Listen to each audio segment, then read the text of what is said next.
Hello everyone, welcome to my channel. আশা করছি তোমরা সবাই খুব ভালো আছো।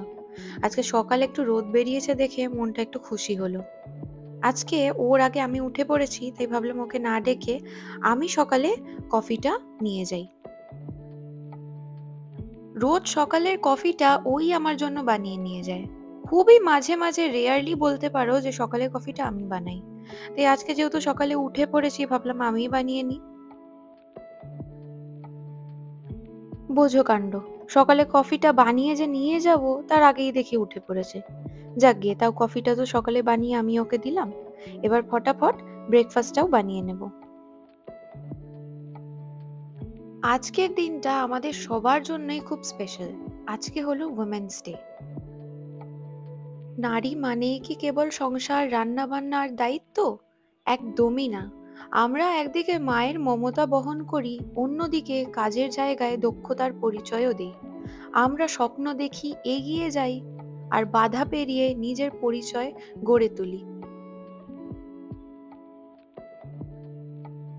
আমরা যে কতটা শক্তিশালী এটা হয়তো আমরা নিজেরাই অনেক সময় রিয়েলাইজ করতে পারি না। আমি ফিজিক্যাল স্ট্রেংথের কথা কিন্তু একেবারেই বলছি না।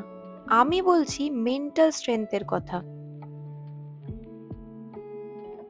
আজকে উমেন্স ডেতে ভাবলাম আমার একটা পার্সোনাল চ্যালেঞ্জিং স্টোরি তোমাদের সাথে শেয়ার করি। কিভাবে শুধুমাত্র মেন্টাল স্ট্রেংথের সাহায্যেই আমি সেই সিচুয়েশন ওভারকাম করতে পেরেছি।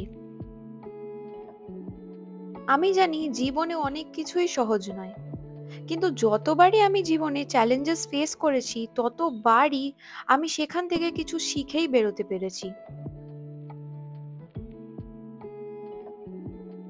আমরা যাচ্ছি একটু সুইমিং পুলের পাশে, এখানে প্রচণ্ড ভালো রোদ আছে, তো আমরা একটু মাচা আর একটু বেরিজ নিয়ে নিয়েছি।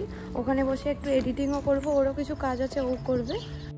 যখন আমরা সিদ্ধান্ত নেই এই বছর আমরা বিয়ে করব আর আমি শিফট করব ক্যালিফোর্নিয়ায়, এটা জানা কথাই ছিল যে আমাকে চাকরি ছেড়ে যেতে হবে ক্যালিফোর্নিয়া। তো আমার মাথায় এসেছিল যখন আমি এখানে আসবো আমার তো ইমিডিয়েটলি চাকরি হবে না।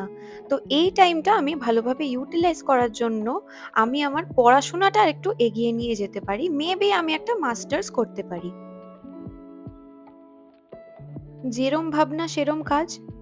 এই ডিসিশন নেওয়ার সাথে সাথেই আমি কাজে লেগে পড়ি। তখনও কিন্তু আমি চাকরি ছাড়িনি। তার মানে আমার বিয়ের এত কাজের কেনাকাটার মধ্যে আমার চাকরি চলছে, তার মধ্যে আমি নিজের মাস্টার্সের পড়াশোনাও শুরু করেছি।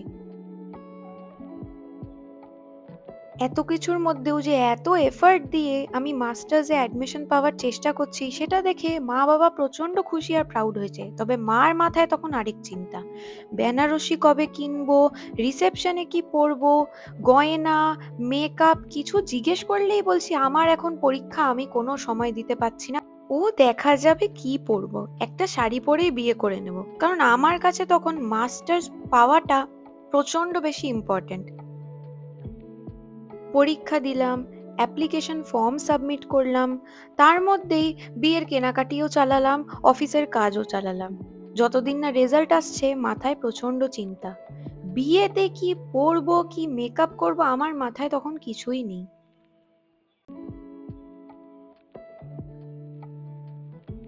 যাই হোক, কয়েক মাস পর রেজাল্টও বেরোলো।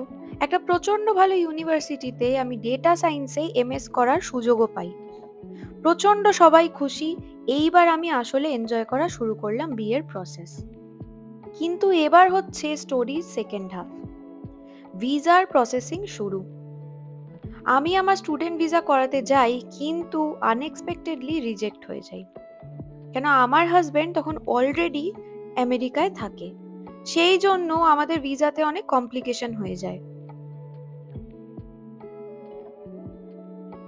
বাড়ি ফিরে দেখি সবার প্রচন্ড মন খারাপ, আর মন খারাপের থেকেও বেশি সবার আমার জন্য আরো খারাপ লাগছে যে এত বিয়ের কাজের মধ্যেও, অফিসের কাজের মধ্যেও আমি এত চেষ্টা করে পড়াশোনা করলাম কিন্তু ভিসাটা পেলাম না।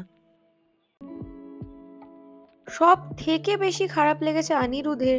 কারণ হচ্ছে ওর একই মন খারাপ যে ওর জন্য আমি চাকরি ছেড়ে এত স্যাক্রিফাইস করে এখানে আসছি। ও একটু খুশি হয়েছিল যে যাক, আমার মাস্টার্সটা হয়েছে, তার মানে আমি ক্যারিয়ারে আরো এগোবো, এখানে এসে বসে থাকবো না। ভাবলে এখন হাসি পায় মাঝে মাঝে যে এই সিচুয়েশনে সবার আমাকে বোঝানো উচিত, আমি বসে কান্নাকাটি করব, সেইখানে আমি একা সবাইকে বুঝিয়ে যাচ্ছি। কারণ জীবনে এটা আমি ফার্স্ট চ্যালেঞ্জ ফেস করিনি, এর আগে এর থেকে অনেক বড় বড় চ্যালেঞ্জেস ফেস করেছি। প্রত্যেকটা চ্যালেঞ্জ ওভারকাম করে সেটা থেকে আমি নতুন কিছু শিখে আর আরো মেন্টালি স্ট্রং হয়ে বেরিয়েছি নিজের ওপর। তাই অস্বাভাবিক কনফিডেন্স ছিল যে আমার কর্ম আমি করব, রেজাল্ট আজকে পাইনি কাল পাবো, আজ হয়নি কাল হবে, কিন্তু আমি যদি আমার কাজ করতে থাকি একদিন না একদিন হবে ঠিকই। জীবনে তো অনেকবারই চ্যালেঞ্জেস ফেস করেছি, সবকিছুর থেকে একটা সব থেকে বড় জিনিস যেটা শিখেছি, দেখো দুঃখ মানুষের হবেই, এইটা তো আমি বলতে পারি না যে দুঃখ করো না খুশি থাকো, সবসময় হ্যাপি ফেসে রাখো, কিন্তু আমি নিজেকে দুঃখের একটা টাইম লিমিট দেওয়া শিখেছি। আমি আজকে ল্যাভেন্ডার, তোমাদের মধ্যেই একজন আমাকে বলেছিল, এটা সাজেস্ট করেছিল স্প্রিং মেনুতে আসবে ল্যাভেন্ডার আইসড মাচা, তো আমি আজকে ওটাই নিয়েছি। দারুণ খেতেও, বাপরে কি সুন্দর খেতে। ভিসা রিজেক্ট হওয়ার পর দুঃখ করিনি এটা একেবারেই বললে মিথ্যে বলা হবে। ভিসা রিজেক্ট হওয়ার পর দুঃখ করেছি, কিন্তু সেটা করেছি একেবারে গোটা 1 মিনিট। তারপর আমি ভাবলাম যা হয়ে গেছে হয়ে গেছে। লাইফে মুভ অন করা আর যে কোনো সিচুয়েশনকে অ্যাকসেপ্ট করে নেওয়া প্রচণ্ড ইম্পর্টেন্ট। দিকটা হাঁটতে ইউজুয়ালি বিকেলে আসি না, সকালেই আসি, বাট আজকে আমি এলাম তোমাদের একটা জিনিস দেখাবো বলে।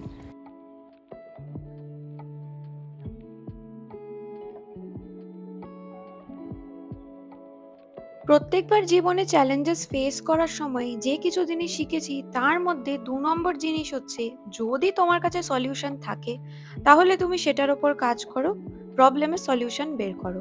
আর যদি তোমার হাতে না থাকে তাহলে যে জিনিসটা তোমার হাতে নেই সেটা নিয়ে ভেবে লাভ নেই, আমার কাজ আমি করব, সময় ঠিক রেজাল্ট দেবে। লেসন নাম্বার 3, নিজের ওপর কনফিডেন্স রাখা সব থেকে বেশি ইম্পর্টেন্ট। জীবনে একটা সময় আমাকে অনেকেই এসে বলে দিয়ে গেছে যে আমি কি কি করতে পারবো আর কি কি পারবো না। আজকে তাদের কথা শুনে আমি যদি সেখানেই থেমে যেতাম তাহলে আমি অনেক আলাদা জায়গায় পড়ে থাকতাম জীবনে। তাই being true to your self and believing in your self is very very important. যত জনই এসে তোমাকে বলুক তুমি করতে পারবে না, তুমি তখন করতে পারবে না যখন তুমি বিশ্বাস করে নেবে যে এই কাজটা আমার দ্বারা আর হবে না। ব্লগ এডিট করতে করতে প্রচুর লেট হয়ে গেছে, এসে দেখি আজকে ও একটা নতুন কোরিয়ান ডিশ বানিয়েছে, খেতে কিন্তু প্রচন্ড ভালো হয়েছে। আজকে ওমেন্স ডে বলে অনিরুদ্ধ লাঞ্চ ডিনার সব কিছু আমার জন্য বানিয়েছে, নিজের মতন ছোট্টভাবে সেলিব্রেট করার জন্য। তোমরা আমাকে কমেন্টে জানিও আমার এই চেয়ার টেবিলটা কিরম হয়েছে। দেখেছো প্রায় 12:30 বাজে, এখনো এডিটিং চলছে। কাজ শেষ হলো, এডিটিং সবকিছু জাস্ট 10 মিনিট আগে আপলোডের। এত টায়ার্ড আজকে। আমি অ্যাকচুয়ালি নতুন একটা সফটওয়্যার থেকে চেষ্টা করছিলাম করার যাতে বেটার ভিডিওস আসে, বাট ওটা আমাকে একটু শিখতে হবে, তো ওই জন্য টাইমও লাগলো। বাট এনিওয়েজ মানে 12:30 বেজে গেছে, আমার এত টায়ার্ড লাগছে, এত ঘুম পাচ্ছে।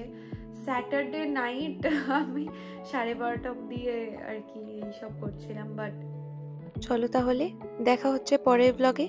আজকের ব্লগটা যদি ভালো লেগে থাকে তাহলে একটা সাবস্ক্রাইব করে দিও।